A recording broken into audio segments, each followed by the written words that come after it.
Bonjour mes solistes, bienvenue dans cette nouvelle vidéo. Nous sommes à l'épisode 4 de l'histoire des planqués. Nous les avions laissés devant une petite histoire horrifique digne d'Halloween. Ce que je vous propose, comme d'habitude, c'est de vous caler sous un petit plaid tout doux, tout chaud, de prendre votre chocolat chaud, votre café ou votre thé, peu importe votre petit plaisir de boisson du moment. Vous vous calez confortablement et je vous propose de partir pour la suite des aventures des planqués. Rouge se réveilla, toute courbaturée d'avoir dormi sous la tente. Elle avait senti chacune des bosses du sol sur lequel reposait son sac de couchage. Elle remarqua tout en s'étirant que Vert n'était plus là. Elle sortit alors de la tente, coiffée de son incroyable tête de nounours, et constata que le feu de camp était éteint. Nulle trace de Bleu non plus. Inquiète, elle se dirigea vers la maison, espérant les y retrouver. Lorsqu'elle pénétra dans la fissure donnant sur leur chambrée, elle fut saisie par une odeur sucrée, beaucoup trop sucrée. Cela lui retourna l'estomac. Ne pouvant retenir ce Roland qui la saisit, elle redécora l'intérieur de son couvre-chef. Dégoûtée, elle le retira et le porta à laver dans le coin salle de bain. Elle manqua de glisser sur une flaque savonneuse que Bleu n'avait visiblement pas essuyée. Décidément, cela ne semblait pas être la journée de la petite créature. Elle déposa dans un coin la tête de nounours et repartit dans son carton afin de mettre la patte sur son prochain couvre-chef. Son choix se porta sur un sac de papier marron. Elle y perça 2 trous pour les yeux. Une fois équipée, elle reprit sa quête. Suivant son flair, elle se rendit en cuisine, où les 2 amies semblaient cuire quelque chose dans une grosse marmite en fonte. C'était de là que provenait cette odeur de sucre chaud que Rouge ne supportait pas. Elle leur demanda alors ce qu'ils préparaient. Bleu sursauta, ne s'attendant pas à la voir arriver, et faillit tomber dans la mixture. Heureusement que Vert avait de bons réflexes. En effet, il le rattrapa in extremis. Pendant que Bleu se remettait de ses émotions, son ami se tourna vers l'arrivante et lui expliqua qu'ils étaient en train de concocter de la marmelade d'orange. Rouge ne put retenir une grimace derrière son masque, elle n'aimait pas ça. Elle croisa les bras et partit. Vert ne comprit pas ce qu'il se passait. D'ordinaire, même si elle n'appréciait pas quelque chose, elle le mangeait sans rechigner. Il se dit alors que le souci était ailleurs. Il se rappela lui avoir dit qu'un ami lui apprendrait très certainement des choses lorsqu'il se rendrait au lac concernant l'attaque qu'elle avait subie quelques jours plus tôt. Cependant, ils en étaient toujours au même point. Cela devait la travailler. Il réfléchit un instant et confia la lourde responsabilité de la marmelade à Bleu avant de s'éclipser. 1 heure plus tard, un croassement retentit au-dessus de la maison, faisant sortir Bleu et Rouge.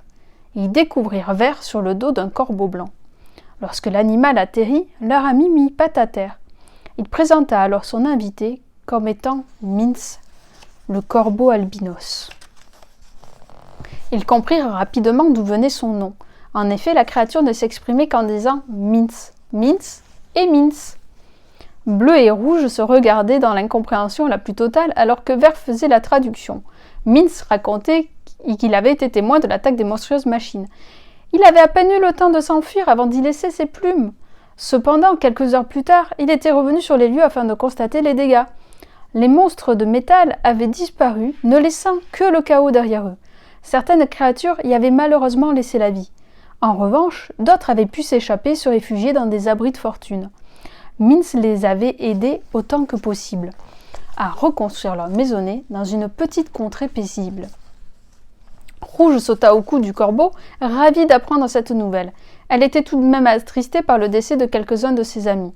Elle demanda alors à l'oiseau s'il voulait bien la conduire auprès d'eux. Bleu se mit à pleurer et disparut à l'intérieur de la maison. Rouge fixa Vert à travers le sac qu'elle avait sur la tête, car elle ne comprenait pas ce qu'il se passait. Alors qu'ils s'apprêtaient à répondre, une affreuse odeur de cramé vint leur chatouiller les narines. Ils coururent alors à l'intérieur et découvrirent le fiasco de la marmelade d'orange qui avait été oubliée sur le feu par le petit Bleu. Inquiets, les 2 amis cherchèrent du regard leur comparse. Il n'était visiblement pas dans cette pièce. Vert éteignit alors le feu sous la marmite pendant que Rouge s'aventura dans la maison. Elle découvrit alors une nouvelle pièce, la bibliothèque. Les rayons du soleil passaient au travers des planches en bois clouées, aux fenêtres. Cela permettait à Rouge d'y voir un minimum dans cette salle.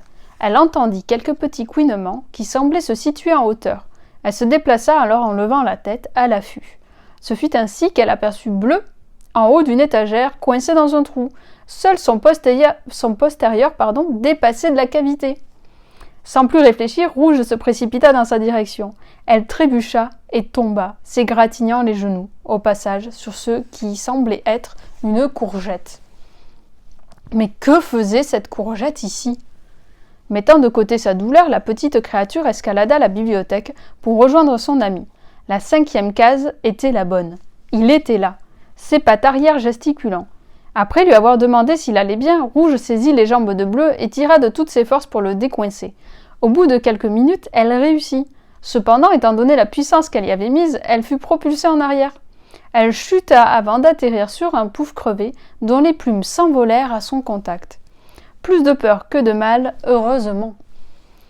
Riant de leurs bêtises, les deux amis rejoignirent Vert, qui discutait calmement avec Mince à l'extérieur. Il était temps de savoir ce qu'il était advenu des amis de Rouge. Fin de cet épisode. Voilà, c'est ainsi que s'achève l'épisode 4 de l'histoire des planqués. J'espère que ça vous a plu. J'avoue que j'ai bien rigolé en l'écrivant, en imaginant Bleu qui était coincé, en Rouge qui tombe, les plumes qui s'envolent. J'ai essayé en fait le plus possible de vous repousser le moment de la découverte de qu'est-ce qui s'est réellement passé, que sont devenus ses amis. J'ai essayé de faire traîner un petit peu en longueur parce que je ne savais pas encore au niveau des live Twitch vers quoi j'allais me projeter. Donc voilà, le prochain épisode du coup ça sera le dernier. Et je pense que je vous aurai ainsi comblé tout le mois de janvier. J'ai préparé ces vidéos une par jour comme j'ai pu durant mes congés. Donc j'espère que ça vous a plu. Je suis désolée toujours pour les bafouillements, les cacafouillages. Les cafouillages, j'aime bien dire les cacafouillages, parce que c'est des cacafouillages. Quand je lis, parce que vraiment, je suis vraiment pas à l'aise. Des fois, je redécouvre l'histoire parce que je l'ai écrite il y a un mois, il me semble. Donc vraiment, c'était écrit sur le moment, sans vraiment... sans m'y attacher plus que ça, contrairement à ma saga Alecantia, dont vous voyez la carte là-haut. Donc normalement, bientôt dans le décor, je devrais avoir... peut-être le tome 2, j'espère. N'hésitez pas toujours à rejoindre mes différents réseaux qui seront mis en description. Je ne l'ai pas dit dans les autres vidéos, mais voilà, c'est toujours spécifié. Donc n'hésitez pas, ça me fera très plaisir de vous accueillir sur mon live, d'agrandir ma communauté, de vous permettre de découvrir l'étendue de mon univers. Je vous souhaite de passer un agréable moment, que ça soit votre matinée, votre journée, votre semaine. Je vous dis à très vite pour la suite et la fin de l'histoire des planqués. Je vous fais plein de bisous et je vous dis à très vite.